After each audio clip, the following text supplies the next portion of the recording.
And then there were none. I suppose I should begin this story where it all began, with a start in a trembling hand, out in the darkness searching the night for something supernatural, something nocturnal.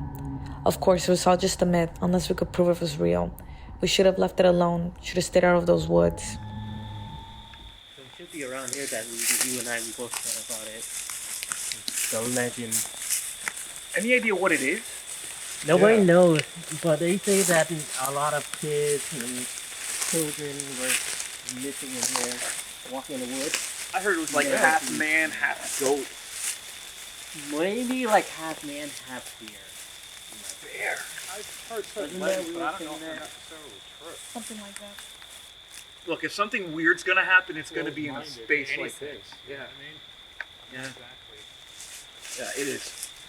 It's a little insane. But it's alright. I think it's like just a chipmunk or something, man. Take it easy, Sean. It's alright. What the fuck was that? Would you cool it with a fucking light, man? You're gonna give somebody a goddamn seizure. dude, I heard something. I don't know what it was. I didn't really hear anything. I don't like it. I Then feel like, again, how are we supposed to hear anything? I feel like something is without like being loud? Shh, be quiet. watching me or something. Shh.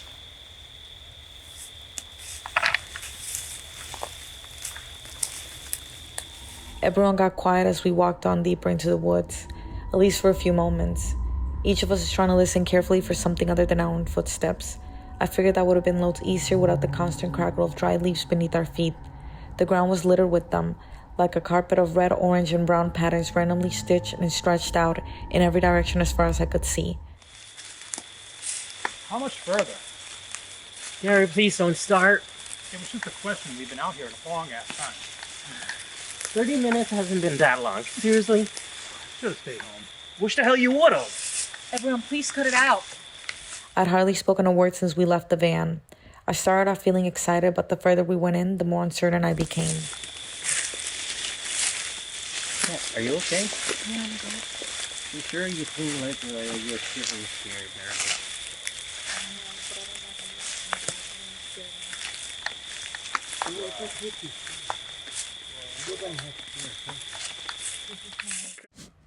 Why my mother named me Katrina, I haven't got a clue.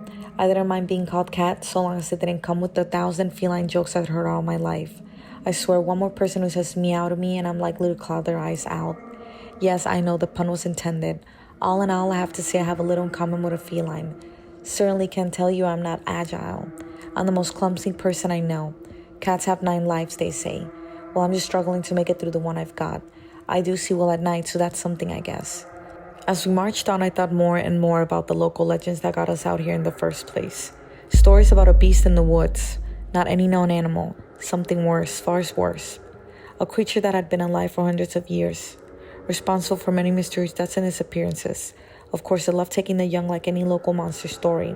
I think all around the world, these types of stories help put blame when kids run off, die accidentally, or get kidnapped. The last being most likely. It's easier to make up a monster to live with than to admit that the real monsters live amongst us. The mailman, grocery, clerk, ice cream man, or that nice old man at the end of the street whose eyes seem to linger just a little too long when he waves hello. It could be anyone, and that's far more scary than a monster in the woods, isn't it? At least you know where to avoid with the legend of the monster in the woods. Yet even still, here we were. Back in the old days, when this town was nothing more than a small village, they say the monster was already here. They say it sometimes snuck into the village at night and stole a child or killed an old person. As Syria became more and more populated, it stayed more into the woods, snacking on a hiker or camper from time to time. There are plenty enough to choose from during the right seasons. I normally was quite skeptical of the little green man, Bigfoot or the boogeyman.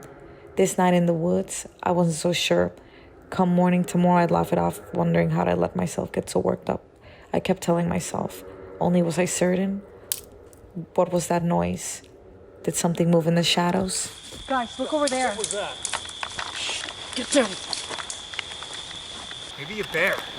No, it's too low to the ground. Tiger? We don't have tigers, dummy.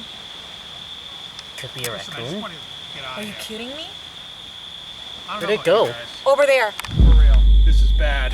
Gary, stop. Wait. I tried to grab him, but it was too late. He was moving like a greyhound chasing a mechanical rabbit.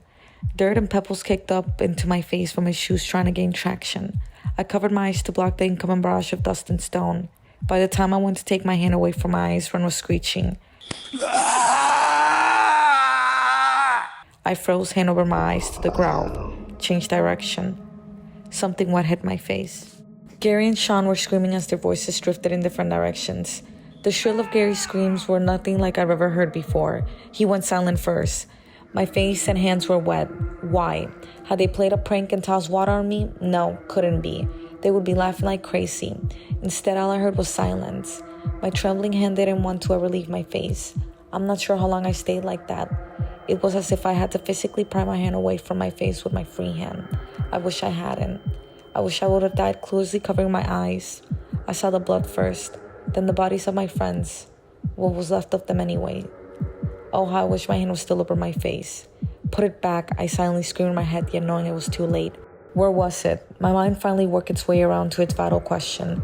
Then, like a locomotive, I heard its growl rumbling to life again. Just beside me, its hot breath blowing my hair like wet laundry summer's day hung out to dry. What a nice thought. Why did I turn? I saw the top of his nostril and looked up further. Oh my, it had the most beautiful eyes. They glow emerald green in a neon glory, intense and knowing. I almost couldn't look away. When I finally did pull my gaze away from those eyes, I saw its teeth. Large, sharp blades glistening with bloody saliva. I wish I'd kept looking at those eyes. Why would I look away from something so splendid only to see its horrifying side? Maybe in the dark of night, I wouldn't have seen those teeth well at all. Unfortunately, the one trait in common with a cat remained my nocturnal eyesight. No, I fear 9 lives are not in the cards for this cat. The one I've got, it's ending and I just can't look away. And then there were none.